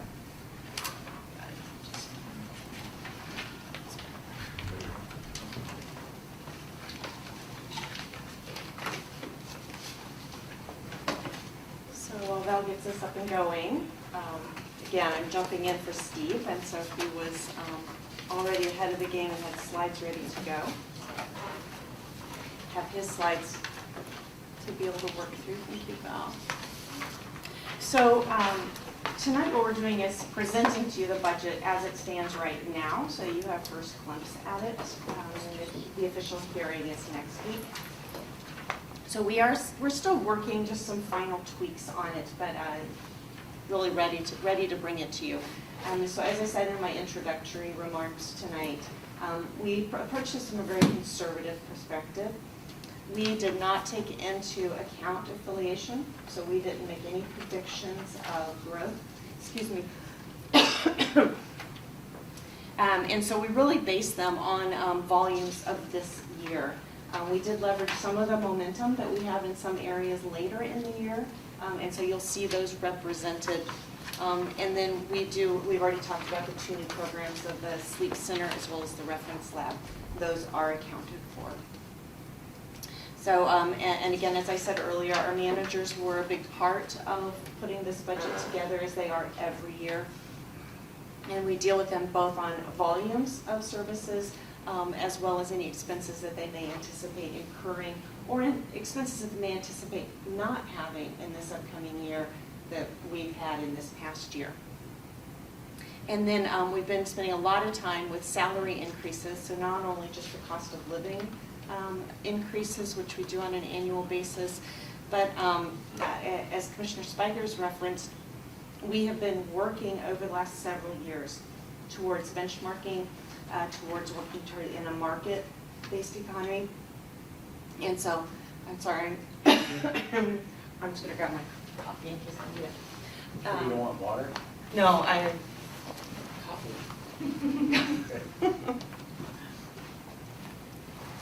We introduced this year tiered market-based adjustments, and so those are in our salaries. So a lot of our staff did not have a solid market-based position. And so we, for the last 3 years, been working on getting everybody to that market-based position. So this is the final year of this fairly long marathon that we've been on getting them there. So we've been able to accomplish all of that. So I apologize that it's a little small, but let me just walk you through what you're seeing up here. So in the column that says September 2019 annualized, what has been done there is taken the work, all of the numbers up until September of this year, and then mathematically made it as if it was the entire year, so annualized it. The next column is what is in the budget for 2020. And the reason for doing the display here is to really underscore the conservativeness of the budget. So you'll see just the very first line. So patient days, right now we're on track to end up with 164 patient days in the acute care unit, which was a question that Commissioner Pollard was asking earlier tonight. We've budgeted only for 148, so staying conservative. Swing bed unit days. So we're right now on track to have 8,136, but we've budgeted for just 8,000 for 2020. So again, an effort to be conservative, not to suggest that we're restraining, but just an effort to be conservative in our numbers. Maybe a buffer, What's that? a buffer, so that we don't expectations too high. Yeah, I think it's to keep us really dedicated to the benchmarking, dedicated to the discipline. Absolutely. Absolutely. And then if you just continue to go down the columns, you'll see that almost everywhere we stayed conservative. The clinic patient visits we kept pretty flat. We felt like that there's a few that we had a lot of growth this year in the clinics. A lot of that growth really was because we had 2 clinics in the community who either shut down or changed the model. And so a lot of those patients transitioned into our system. But we don't think that that's going to continue on. And so again, keeping it a flat growth, that those patients will all stay.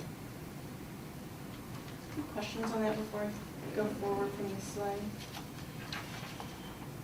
Well, what do you presume the payer mix is going to be for our swing beds? That's the big question. That's the big question. So,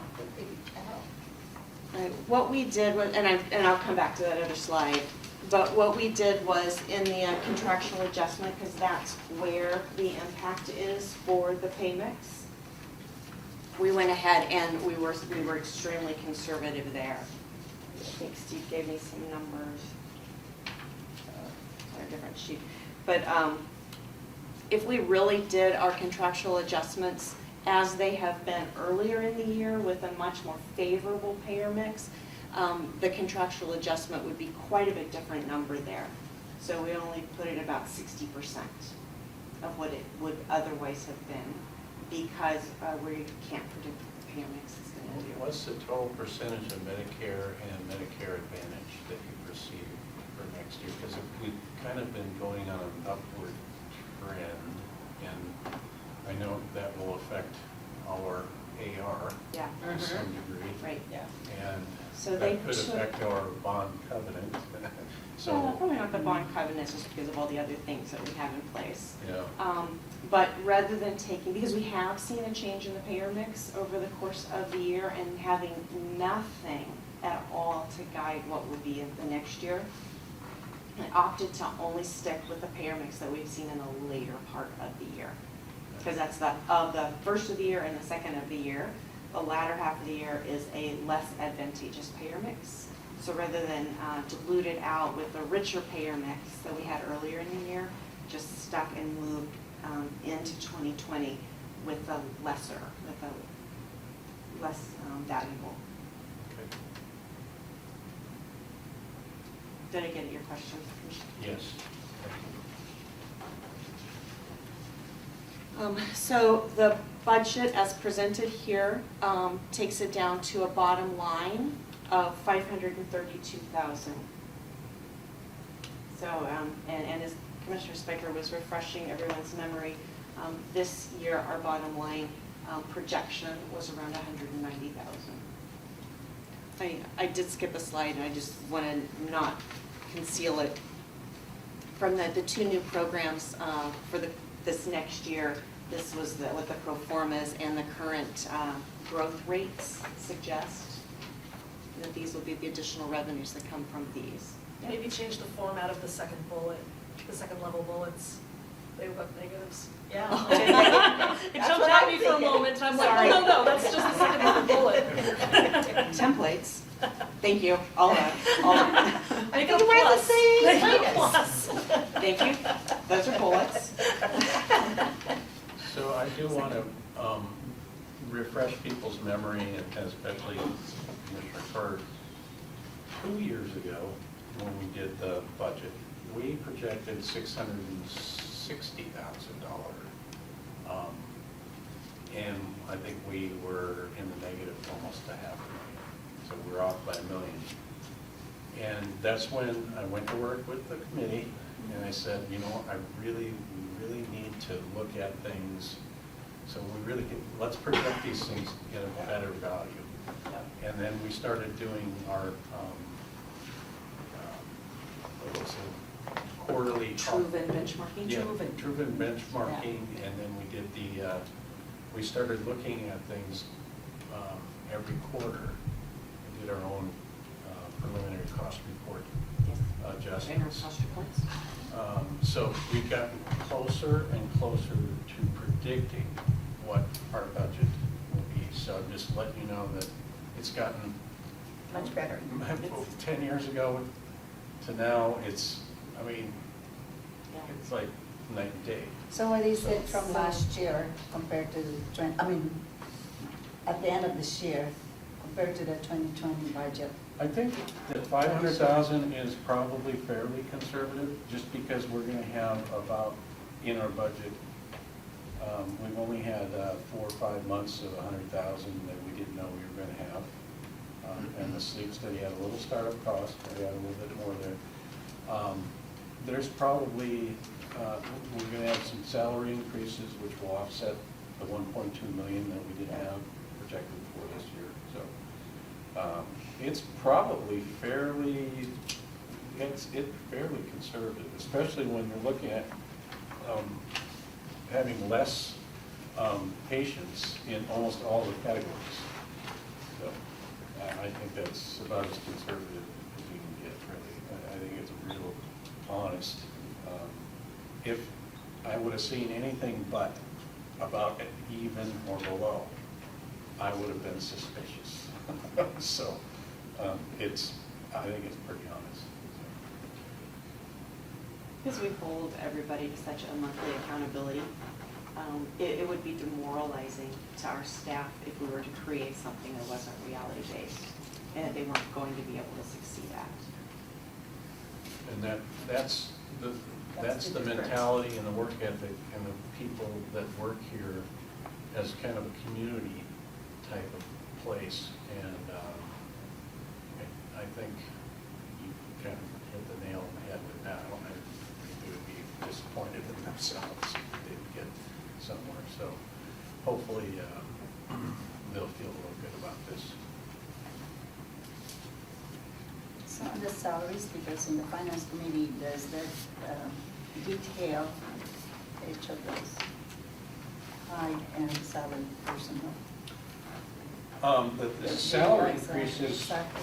that everyone's is going up this year to be commensurate with local area. We're behind by about 2 to 3% in payments on salaries. If you go do the same job, CMA here versus Swedish, you're going to get about a 15% differential in pay. Yeah. That's really true, because I know I asked people that come from there. And so I think we're gonna have a lump sum percentage, and then it's gonna be just like last year. People are way behind in salary or wages should be bumped up a little bit more than others. And to an average increase for everyone. Exactly right. And that will again be, I believe you will be instrumental in looking at everything with regard to each person's wages. Commissioner Pollard? Are we open to something other than numbers concerning the budget? The reason is, a lot of these numbers I can't deal with. First of all, I can't even see them. Yeah, sorry. I'm having a hard time following the detailed description of the dollars. But there are other things we need to consider for our budget, like we need a very good website. And when I look around at the websites of other public hospital districts, ours is very poor. So we may need to put in the budget money for consultation or whatever that will give us a really professional website. Our website is so out of date, so unuser friendly, that I think it's an embarrassment. So this is, we're talking money here to get a consultant that would come in and do best website of any public hospital district in the state. Why not? Just need a place in the budget. Yeah, gotta find a place to find the money to do that. yeah. We need to carve out the money. That's Okay. very important, in my Yeah, opinion. well, Thank you the- very much. Part of that other 6 digits salary was allocated for the IT director, which deals with website and all that. And so if we have that 6 digits that we're paying, The IT director does not deal with the so website. who's helping? You have 3 We new have a- people, We have a webmaster, a webmaster. so it's a contracted service. That's a special skill set. But still, I guess I find it, it's an ethical issue for me to pay 6 digits on many of the 5. 2 are, of course, executive, the 3 are head departments or whatever you want to position them.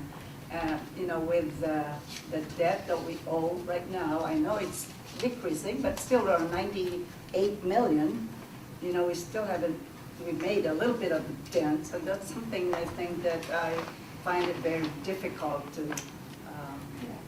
And I have to make my own. And the theme I hear you saying is that, in a different way, is that it would be valuable for you to actually understand what is market, because from sitting from a position outside the market, you aren't able to reconcile if it's appropriate or not.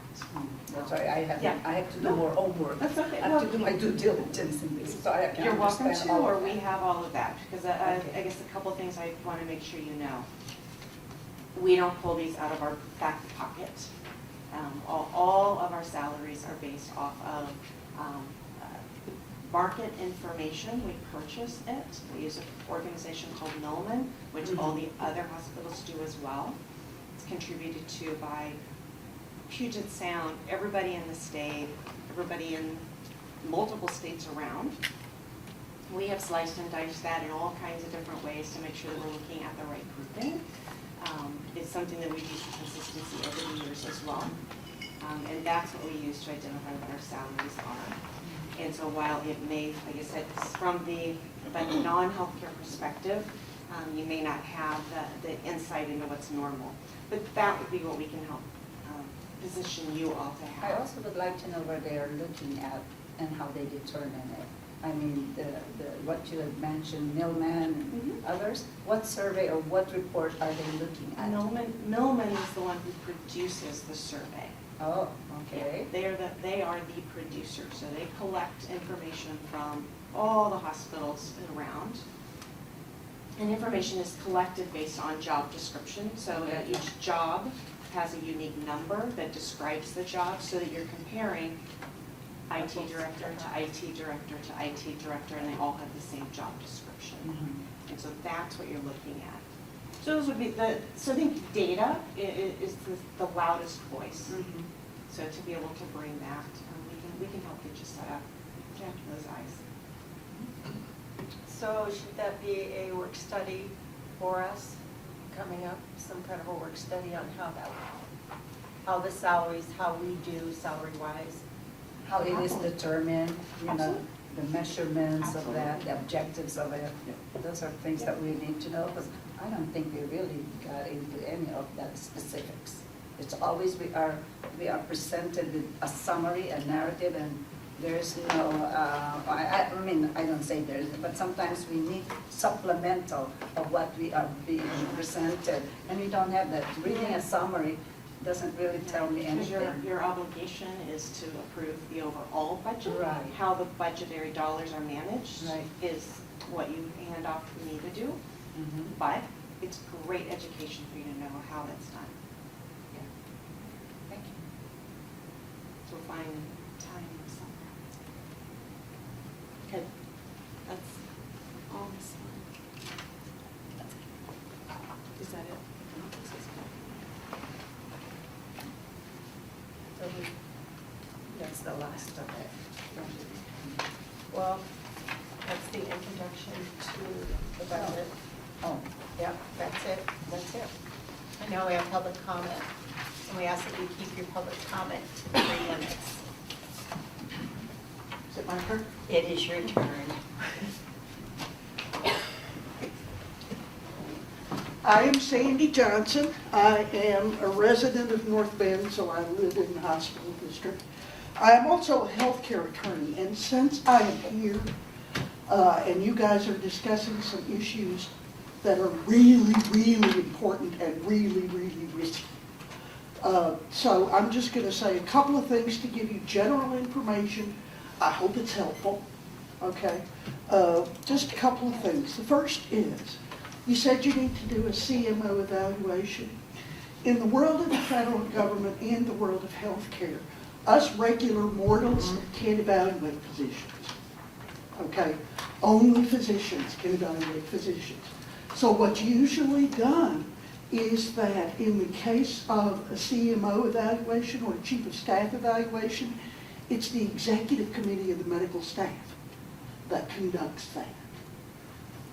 Just for information's sake, and you can do what you want with that. The second thing is, physician compensation is the highest risk area that exists in healthcare. I just did a hospital sale in Alaska. They have 10 physicians on staff, and they have 15 who come up there and visit. They just had to pay $11 million back to the government, $11 million, and this is a critical access hospital, because they were giving free rent to the docs that came to visit. And because they paid for the physicians' motel rooms when they came up to visit, even though they were coming from out of state. So you got to be really careful with physician comp. It's really complex. The reason I wanted you to stick around, the federal government actually has a list of databases that they want you to look at when it comes to physician comp. One of them's Sullivan Cotter. The other one is from the Medical Group Management Association. And they take geographic location into consideration. They take the position into consideration. They have administrative positions like medical directors as well as the clinical positions. Now that's one thing. So you're looking at physician comp. When you've got a situation like you guys did now, where Dr. Whitcop, and I don't know whether to congratulate you or give you condolences, because what you've taken on is extraordinary. Okay, and on a personal level, I applaud you for that. From a comp level, I shudder, because it complicates it tremendously.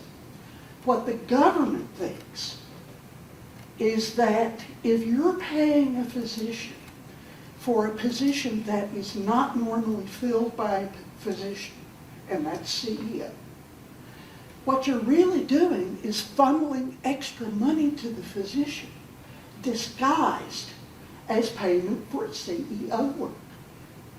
They assume that's what you're doing. We know it's not, they assume.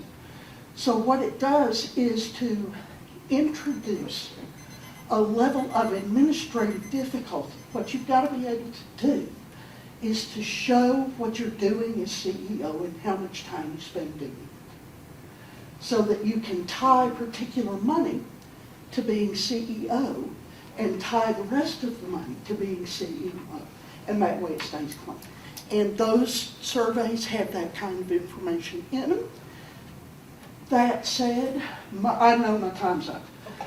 What most people do is to get a physician compensation specialist. There are people who do only this because it's really high risk.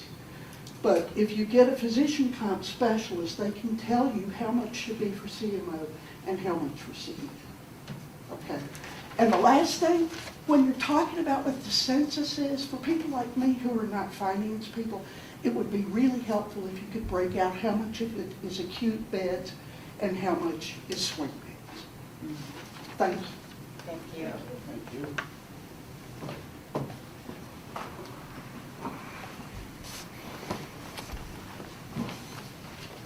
Scott Scowcroft, for the record, from West Seattle. I wasn't going to make any comments tonight, but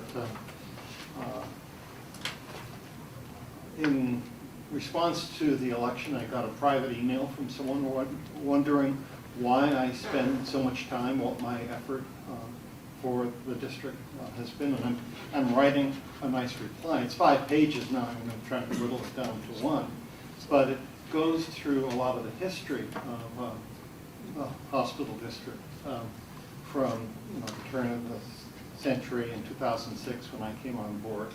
And predominant in what I've been writing is the turnaround of the hospital and the hospital district from what it was to what it is right now.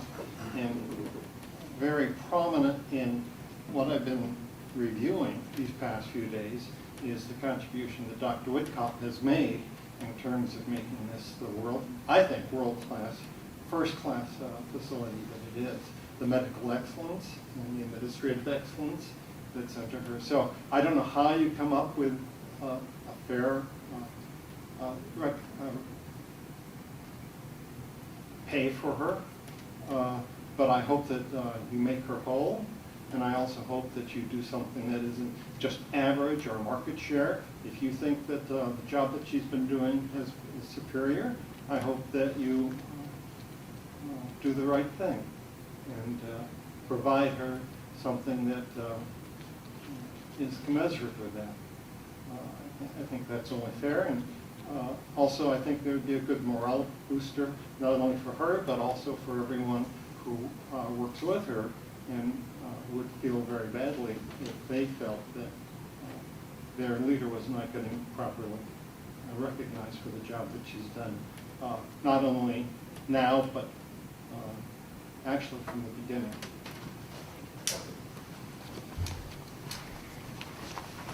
Any other public comment? Okay. New business. Action item, resolution number 556-1119, approval of the superintendent's salary compensation. I suspect we're going to hold off on that for another month. So that's already been taken care of.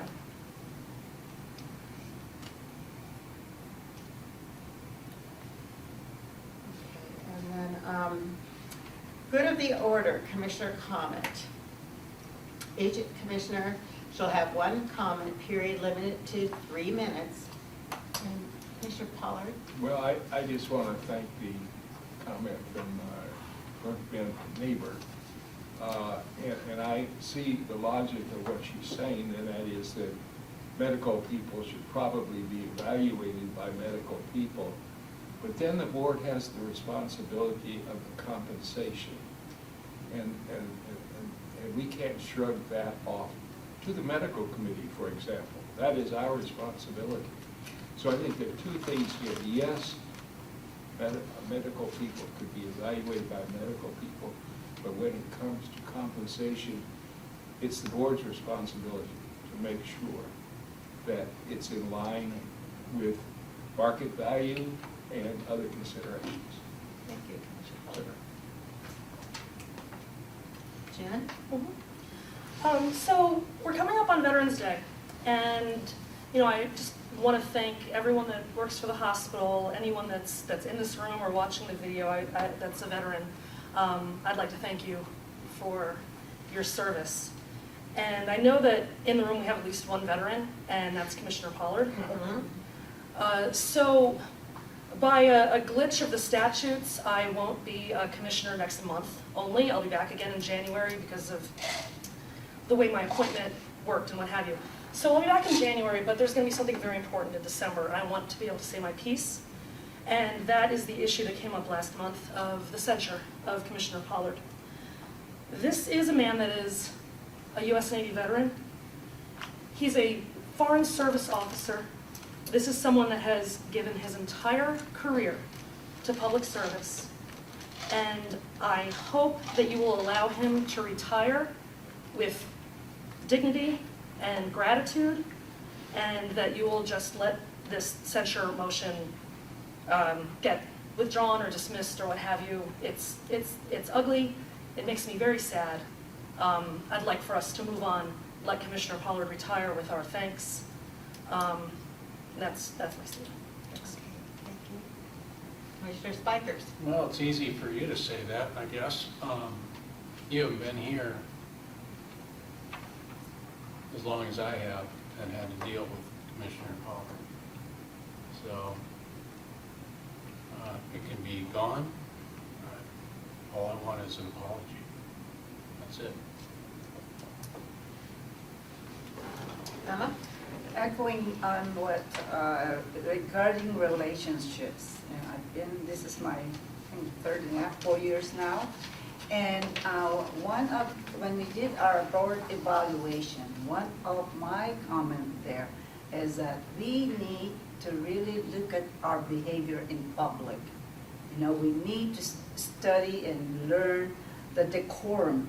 You know, we cannot continue just, showing our temper tantrum. Here we are adults.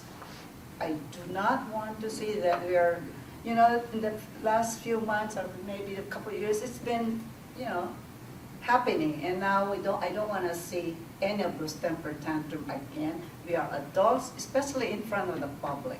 So I would suggest that we could have a board education on building, establishing relationship in a much professional way. Thank you.